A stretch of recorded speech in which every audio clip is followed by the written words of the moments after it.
Bonsoir à tous. Est-ce que vous êtes contents d'être là ce soir? Je remercie la Fondation JBK pour l'invitation. Merci beaucoup d'avoir pensé à nous. Et aussi, surtout, merci d'avoir accepté de mettre une couleur féminine parmi les panélistes. N'est-ce pas? Les femmes, vous êtes là? Alors, il y a un adage qui dit, être jeune et entrepreneur, c'est choisir d'être acteur plutôt que spectateur. Je suis Lodia Boukome, comme on a déjà dit dans la présentation, épouse et mère, mais aussi banquière et conférencière. Je suis aussi passionnée par l'entrepreneuriat. Je dirige un incubateur pour femmes entrepreneurs qui s'appelle Women Entrepreneurship Life, dans lequel, à ce jour, nous avons eu à accompagner plus d'une centaine de femmes, c'est-à-dire dans les différents types de formations. Nous sommes à Lubumbashi, Fungurume et Kolwezi. C'est moi qui tiens mal le micro?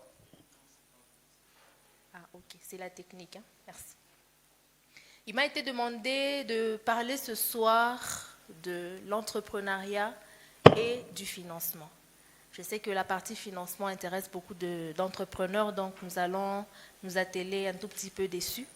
Et je remercie les deux panélistes qui ont très bien posé les bases de notre exposé de ce soir. Merci, Monsieur Nawej. Merci, Monsieur Roli. L'entrepreneuriat. Alors, pas n'importe quel type d'entrepreneuriat, mais on parle de l'entrepreneuriat au Lualaba. Comme M. Nawej l'a dit, notre province, le Lualaba, est une province, comme on dit, province pilote. C'est une province qui regorge de beaucoup de ressources et actuellement, c'est beaucoup plus les grandes entreprises ou les multinationales qui bénéficient de tout ce que cette province a à offrir. On ne va pas se mentir, l'un des points forts de cette province, c'est son sous-sol, le cuivre et le cobalt, mais aussi de tout ce qui gravite autour de cette activité. Aujourd'hui, à Kolwezi, on a entre 15 et 25 grandes entreprises qui travaillent essentiellement dans l'exploitation minière. Bien qu'on peut citer Kamoa, KCC et ainsi de suite, il y a beaucoup plus d'entreprises. Parfois, on peut vous citer un nom d'une société minière, ça ne vous dit rien, mais quand on vous parle des chiffres réalisés par cette entreprise, vous êtes vous-même étonné. La communauté chinoise a compris cela. Ils ne sont pas trop dans les m'as-tu vu. Ils préfèrent travailler tout en étant cachés, mais ce qu'ils vous génèrent, ça peut vous faire perdre la tête. Alors, pourquoi est-ce que, on va parler des enjeux, pourquoi est-ce que nous, les jeunes, moi y compris parce que je suis aussi jeune, pourquoi est-ce que nous, les jeunes du Lualaba, nous n'arrivons pas à tirer profit de ce que cette province a à offrir en termes d'économie? J'ai relevé deux enjeux majeurs selon moi. C'est que, comme l'a dit M. Roli, plusieurs d'entre nous, nous avons des projets. Certains ont des idées, de bonnes idées. Il y a même d'autres personnes qui osent, c'est-à-dire qui commencent même à mettre sur pied leurs projets, leurs idées, pour en faire des entreprises. Mais le grand souci que l'on rencontre avec les entreprises des jeunes, c'est que la plupart des entreprises de jeunes manquent de solidité et de durabilité. C'est-à-dire qu'on rencontre souvent des entreprises, un peu comme Madame était en train de le dire, qui ont été, la plupart des entreprises se créent sans au préalable une étude du marché. Certains entreprennent parce qu'ils ont vu d'autres personnes entreprendre. Certains commencent des activités parce qu'ils voient que leurs voisins, leurs voisines, leurs amis, leurs copines a commencé cette activité et s'est retrouvé dedans. Et vous vous dites, ah moi aussi je vais commencer. C'est comme ça qu'aujourd'hui on voit beaucoup plus de jeunes dans des secteurs tels que l'habillement. Ce sont des secteurs qui attirent beaucoup de jeunes. Aujourd'hui, quand je prends mon téléphone, si je vais sur mon statut, En tout cas, les 10 premières publications que je verrai, je ne manquerai pas de voir 3 ou 4 personnes qui postent des vêtements de Turquie et de Chine. Et souvent, c'est même la même chose. Pourquoi? Parce qu'on manque de créativité. Parfois, on se lance dans l'entrepreneuriat sans réellement savoir pourquoi est-ce qu'on se lance dedans. On ne cherche pas à créer une valeur ajoutée et on fait comme tout le monde. Et ces genres d'entreprise, si vous venez devant moi, quand j'ai ma casquette de banquier pour me solliciter un financement, ça ne passe pas. Ça ne passe pas. Parce que souvent, ce sont des entreprises mal structurées, mal organisées, qui manquent de projection dans le temps. Si on vous demande où est-ce que vous vous voyez dans 5 ans, ah bon, t'as fait la boutique. Achina un projet. Donc, elle voit une activité pour aujourd'hui. Et souvent, il y a même un problème de gestion financière, c'est-à-dire qu'on ne sait même pas distinguer l'argent personnel de l'argent de l'entreprise. Et c'est ça qui tue les jeunes, l'entrepreneuriat des jeunes. Le deuxième point, je pense que le DG en a aussi parlé, c'est l'affirmation de soi. Il faut pouvoir s'affirmer, savoir ce que l'on sait, ce que l'on veut, savoir où est-ce qu'on veut aller pour pouvoir aller loin. On ne peut pas se dire entrepreneur tout en ayant un flou au-devant de soi. Vous demanderez à ceux qui ont déjà bénéficié des crédits à la banque, on vous dira qu'on demande une projection sur 12 mois. C'est-à-dire qu'on veut savoir sur les 12 mois à venir, comment est-ce que vous allez faire croître votre entreprise? Est-ce que vous vous posez ces genres... Et c'est en termes de chiffres. Est-ce que vous vous posez ce genre de questions? Alors, c'est bien d'avoir des projets, c'est bien d'avoir des idées, c'est bien de vouloir devenir entrepreneur. Comme le DG a dit, si tu continues à rester toujours salarié, tu ne seras jamais millionnaire. Il faut que tu puisses créer ta propre richesse. Il faut que tu sois un créateur, une créatrice de richesse. Mais en tant que jeune, quels sont les défis que nous rencontrons au quotidien? Le premier défi, c'est l'accès difficile au financement. Beaucoup de jeunes ont du mal à accéder au financement. Le deuxième défi que l'on rencontre, c'est la faible compétence en gestion pour les jeunes. J'ai parlé de gestion financière. Les jeunes ne savent pas comment distinguer l'argent de l'entreprise de l'argent personnel. Atezi kuna activité moya, muyomba na muita, unitumie komakuta, mishishikie bien, yeni paka mukesi entreprise anatosha, anapeleka. Il a l'argent de l'entreprise, et puis anona muntu anaposte kintu qui a bien. Je m'embelle nulise. C'est combien? 100 $. Anatosha makuta entreprise, anapeleka. Très mauvaise gestion. Mauvaise gestion ou faible compétence en gestion du personnel. Ça se forme aussi. Manque de formation et d'encadrement. Les jeunes veulent voler très rapidement de leurs propres ailes. Ils n'acceptent pas ou ils ne trouvent pas important de se mettre au pied de ceux qui ont déjà réussi pour apprendre. Le mentorat, c'est quelque chose de très important. Est-ce que vous pouvez avoir un projet et vous rapprocher du DG et lui dire « J'aimerais être à vos pieds pour être formé gratuitement. Je ne vous demande pas de m'engager, je ne vous demande pas de me payer par mois, mais je voudrais être à côté de vous pour apprendre de vous. » Combien de jeunes feraient cela? Très peu. Pas d'accompagnement stratégique, pas de recherche d'accompagnement. On a M. Roli qui est consultant. Combien de jeunes ici pensent à se rapprocher de lui pour dire je voudrais que vous m'aidiez à structurer mon entreprise. Je voudrais que vous m'aidiez à structurer mon projet. On veut voler de ses propres ailes très rapidement. Il y a aussi la difficulté d'accès au marché. Comment accéder au marché? Ici au Lualaba, il y a un slogan qui dit Bobenye njoba na yo kule pataka ma marché. Shiba jeune abatone. Et moi tuye pa kuingiriria. On constate seulement que oui, il n'y a pas de marché au Kamoa, oui, il n'y a pas de marché au KCC, atouillé par Kwingiri. On va en parler un peu plus bas. Alors, suite à cela, à tout cela, comment faire pour contourner les défis, les 4 défis? Je ne dis pas que ce sont tous les défis, la liste n'est pas exhaustive, il y en a plusieurs, mais j'ai, à mon humble avis, pris les défis majeurs que rencontrent les jeunes, parce que moi-même je suis en contact avec eux, et je pense que ce sont les défis majeurs que rencontrent la plupart des jeunes entrepreneurs ici au Lualaba.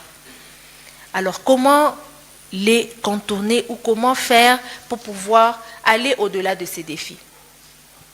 Ma première recommandation, c'est de pouvoir se rapprocher des structures d'accompagnement. En entrepreneuriat, on ne peut pas réussir seul. Il faut se faire accompagner. Ici, en RDC, nous avons quelques structures, même ici au Lualaba, nous avons quelques structures d'accompagnement des jeunes entrepreneurs qui vous permettent tout simplement d'avoir accès à l'information. Monsieur Roli l'a dit, pour un entrepreneur doit être informé. Un entrepreneur sous-informé passe à côté des opportunités. Donc c'est important aussi, non seulement pour avoir accès à l'information, mais aussi pour faire partie d'un réseau. Ok, vous avez une bonne idée, vous avez un projet, vous avez une entreprise, mais comment vous allez faire pour la rendre visible? Comment vous ferez pour que votre entreprise soit connue? Il ne suffit pas seulement d'investir dans la publicité sur les réseaux sociaux. Il faut aussi faire partie d'un réseau.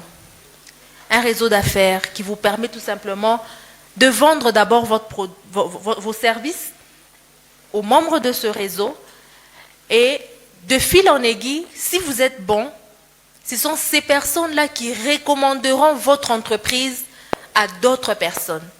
Moi aujourd'hui, c'était hier, j'organisais une activité au niveau de Katebi et pour le service de décoration, j'ai tout simplement contacté une fille.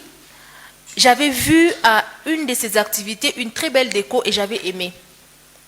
Et je l'ai contactée et c'est elle qui m'a passé le numéro de la décoratrice. Vous ne pouvez pas évoluer seul. Pour avoir certaines opportunités, pour avoir certains marchés, vous devez faire partie d'une communauté et montrer ce que vous savez faire. Montrer vos compétences, parler de vos services, de vos produits autour de vous. Alors, je me suis permise de lister quelques structures d'accompagnement auprès desquelles vous pouvez vous rapprocher. Il y a déjà le FOGEC dont parlait M. Roli, le Fonds de garantie pour l'entrepreneuriat au Congo, qui est un organisme qui a été mis en place par le gouvernement pour pouvoir accompagner justement les jeunes entrepreneurs. Il lance d'ailleurs régulièrement des appels à projets. Et je voudrais d'abord savoir qui connaît FOGEC. Je crois qu'on a posé la question. Qui a déjà postulé à un appel à projet de FOGEC? Une personne seulement.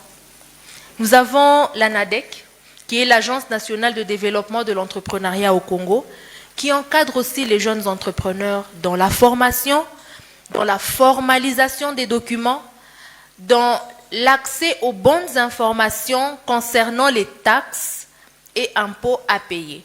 Est-ce que vous savez qu'il y a certaines taxes que les jeunes entrepreneurs ne sont pas appelés à payer? Mais par manque d'informations, quand les agents de l'État se présentent au-devant de vous, si vous avez par exemple un bureau, vous pouvez payer tout simplement parce que vous n'avez pas l'information que normalement vous êtes exempté compte tenu de votre secteur d'activité ou compte tenu de la taille de votre activité. Donc c'est très important de se faire accompagner. Nous avons Enabel qui est l'agence belge de développement qui accompagne aussi les jeunes entrepreneurs au travers différentes structures. Nous avons la FEC, la Fédération des entreprises du Congo. Nous avons aussi WELL qui est notre plateforme qui encadre aussi les femmes. Et ça c'est essentiellement pour les femmes entrepreneurs et j'en passe. Donc vous devez essayer de savoir, ok, je décide de me lancer dans l'entrepreneuriat. Quelle est la structure adaptée auprès desquelles je peux me rapprocher, non seulement pour avoir un accès facile aux informations, mais aussi pour pouvoir développer mon réseau. Parce que par exemple, quand vous êtes membre de la FEC, il y a des occasions que vous aurez de pouvoir parler de votre entreprise. Et là, vous avez la possibilité de vous faire directement connaître sans passer par de publicité et de pouvoir vous vendre. Un autre point, quand on est jeune entrepreneur, c'est aussi de participer à des foires entrepreneuriales qui sont organisées au niveau de la province. Des activités comme celle-ci, où on parle de business. De plus en plus, il y en a ici ou là-bas, organisées parfois par le gouvernement, organisées parfois par des structures privées. Un entrepreneur, c'est quelqu'un qui veut se rendre visible partout où on parle business. Partout où on parle entrepreneuriat, il est là prêt à se vendre. Est-ce que quelqu'un a apporté ses flyers ce soir parmi les entrepreneurs? Flyers? Est-ce qu'on a des entrepreneurs dans la salle? 3? 5? Est-ce que quelqu'un a apporté ses cartes de visite? Monsieur a apporté ses cartes de visite. Vous pouvez les distribuer à la fin. C'est une façon aussi de pouvoir se vendre. Comment est-ce qu'un entrepreneur peut venir dans un événement qui s'intitule Business Conférence et ne pas apporter ses cartes de visite? Et ne pas apporter ses flyers? Je pense que M. Bob a encore du travail. Je pense qu'on y arrivera. Alors, les perspectives d'avenir. Le Lualaba est une province riche en cobalt, en cuivre, en lancé. Et pour que les jeunes puissent en profiter, il faudrait d'abord transformer ces idées en action, c'est-à-dire l'idée que vous avez là. N'attendez pas, lancez-vous. N'attendez pas nécessairement d'avoir beaucoup pour vous lancer. Madame, moi, ce que je vous recommanderais par rapport à votre projet, j'ai compris que vous vous êtes plus renseigné auprès des personnes qui font ce type d'activité dans lequel vous voulez vous lancer, n'est-ce pas? Mais est-ce que vous avez fait une étude du marché? Ah bon? Donc vous êtes allé vers les consommateurs et vous avez vu qu'il y avait un besoin. Je ne sais pas si je serais obligée de parler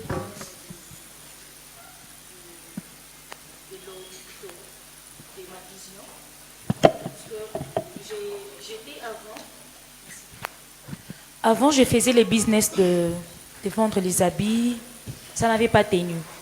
Et je me suis rendu compte que du côté, le nouveau quartier qui naît, exemple le quartier RVA, joli site, c'est-à-dire bon nombre d'habitants qui sont là-bas, ils ont un problème sérieux pour trouver les ingrédients, surtout ce que nous femmes nous utilisons à la cuisine.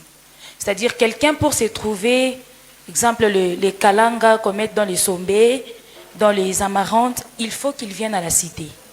Et moi, quand je fais cette étude-là, par exemple, pour trouver les poissons salés, le frétin, le légume, il faut qu'ils se déplacent, quitter là-bas pour venir à la cité. Et je me suis rendu compte que, j'ai pris mes dispositions, je me suis dit, si seulement je partais ouvrir quelque chose là-bas comme alimentation, ou moi je vais vendre seulement les bio, pas les vivres et frais. Les bio, les ndakala, les biloulous, les tomates, les oignons, le piment, tout ça. Et je sais que ça va marcher. Je ne sais pas si d'autres personnes vont me contredire, mais je pense que c'est vrai. C'est une réalité que moi-même, je suis descendue sur place. Et par moment, nous passons là-bas.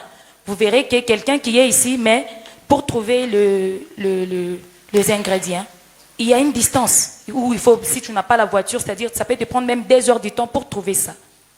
Et je m'étais dit, avec ça, ça va tenir. Très bon projet. Pourquoi attendre d'avoir 3500 pour vous lancer? Je connais une dame qui fait la même chose, qui a le même projet que vous au niveau de Lubumbashi et elle fait de la livraison à domicile. Elle n'attend pas d'avoir un local. Elle n'attend pas d'avoir, comment on dit, quand vous voulez prendre un local, l'argent qu'on donne là, c'est quoi? Elle n'attend pas d'avoir l'argent pour la garantie. Et moi, je paye chez elle. Je commande du miel naturel. Je ne paye pas le miel partout. C'est elle qui me livre le miel. C'est elle qui me livre tout ce qui est... parce que mon mari aime beaucoup macalo, insoi. Elle me le livre très bien emballé. Très bien emballé. Pourquoi ne pas commencer? Je vois que je n'ai pas beaucoup de temps, mais je vous demande juste d'aller réfléchir sur ça. On va évoluer rapidement. On parlait des perspectives d'avenir dans le Lualaba. Aujourd'hui, on est en train de parler du corridor de Lobito. C'est un chemin de fer qui va traverser le Lualaba et aller jusqu'en Angola pour évacuer les minerais. C'est une opportunité, mais en tant que jeune entrepreneur, est-ce qu'on réfléchit à comment tirer profit de cette nouvelle ouverture?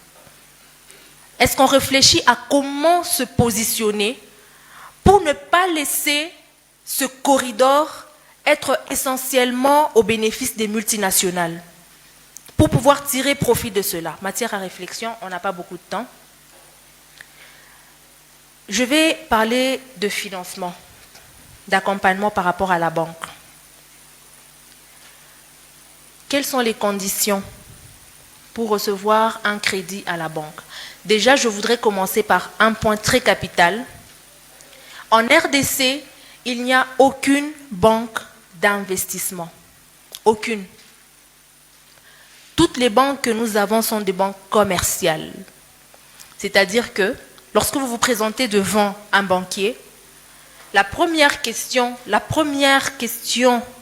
qui passe dans la tête du banquier, c'est comment je vais faire pour récupérer mon argent si je lui en donne. On pense d'abord à votre capacité de remboursement. On veut savoir, est-ce que votre entreprise est liquide? Est-ce que vous aurez suffisamment de moyens pour nous rembourser? Donc, suite à cela, je vais donner quelques conseils rapidement. Premièrement, si vous êtes une entreprise, un jeune entrepreneur, pensez d'abord à légaliser votre entreprise. C'est l'une des premières conditions qui vous permettra de pouvoir accéder à plusieurs opportunités. Formalisez votre entreprise. Deuxièmement, tenez compte et ayez une fiscalité claire.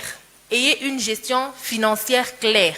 S'il faut que vous puissiez prendre les services d'un tiers, prenez le service d'un tiers que vous allez payer pourvu que vous ayez une comptabilité claire. Parce que quand vous vous présentez à la banque, nous c'est tout ce qu'on veut voir. On va vous demander vos états financiers, on va vous demander votre cahier de caisse. Et si cela est mal tenu, même si vous êtes une entreprise rentable, vous ne pouvez pas accéder au financement à notre niveau. Payez aussi vos taxes et vos impôts. Ça fait de vous un bon citoyen et ça nous permet de voir qu'on peut vous faire confiance. Alors, je vais parler rapidement pour chuter, c'est mon dernier point, de quelques structures d'accompagnement des jeunes qui ne demandent même parfois pas de remboursement. Ça, c'est à titre d'information parce que je remarque que beaucoup dans la salle manquent d'informations.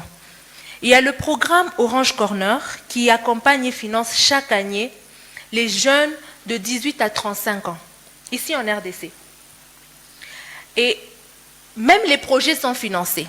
C'est-à-dire que là, vous n'avez pas besoin, même si vous n'avez pas de documents, vous pouvez recevoir un financement de leur part.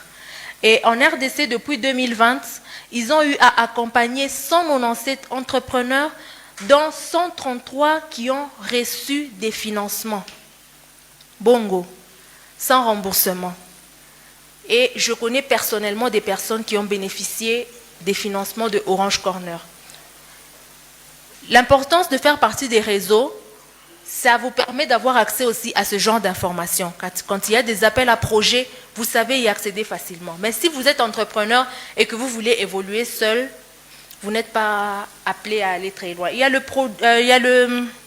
prix Pierre Castel. D'ailleurs, pour le prix Pierre Castel, l'appel à candidature est en cours et va se clôturer le 30 mai 2026. Donc, si vous êtes dans ce secteur d'activité, vous pouvez aussi postuler. Eux, ils soutiennent et ils accompagnent les entrepreneurs qui sont dans le domaine de l'agriculture. C'est 1 à 2 entrepreneurs qu'ils financent annuellement. Et depuis le lancement de leur programme, il y a eu 13 jeunes qui ont reçu des financements sans remboursement. Il y a le projet Transform qui est financé par la Banque mondiale, qui finance aussi les entrepreneurs dans 3 catégories, les jeunes, les femmes et les PME. Et depuis le lancement en 2020 via le COPA, qui était un concours de plan d'affaires, il y a plus de 5000 Congolais à travers la RDC qui ont bénéficié de ce financement. Mon jeune frère en fait partie. Mon propre petit frère a reçu 17 500 $ sans remboursement. Il a tout simplement postulé. 17 500 $ sans remboursement. Et je connais une autre dame qui était notre voisine, elle qui avait reçu 80 000 $ sans remboursement à travers ce projet. Ils vont lancer les appels à projets pour les jeunes et les femmes au mois de juin, je pense. Ne manquez pas cette opportunité, s'il vous plaît. Il y a le projet Shuja Sopa Plus, qui est financé par l'IFC, qui est un groupe de la Banque mondiale, qui organise chaque année des concours de financement et de formation. Et l'appel à candidature a expiré le 30 avril 2026. C'était avant-hier. Donc, si vous n'avez pas eu à postuler cette année, faites tout pour avoir l'information afin de postuler l'année prochaine. Il y a le TEF, Tony Elumelu Fondation, qui a déjà eu à financer 466 entrepreneurs congolais depuis 2015, y compris Madame Sylvie Malouki, ça je pense que vous connaissez, de Manitech Congo, qui a reçu un financement, si je ne me trompe, de plus ou moins 100 000 $, ce qui lui a permis d'ouvrir la première usine de transformation agroalimentaire en RDC. Elle est congolaise, elle est comme vous et moi, mais elle a tout simplement osé. Donc, pour finir, je nous encourage, en tant que jeunes entrepreneurs, à pouvoir être à l'affût des informations, à ne pas chercher à évoluer nous-mêmes. Le Lualaba est une terre qui regorge beaucoup de ressources et je pense qu'il y a de la place pour chacun d'entre nous de pouvoir devenir millionnaire, milliardaire, pourquoi pas. Parce que le Lualaba est encore une terre vierge en termes d'entrepreneuriat comparativement à Kinshasa et Lubumbashi.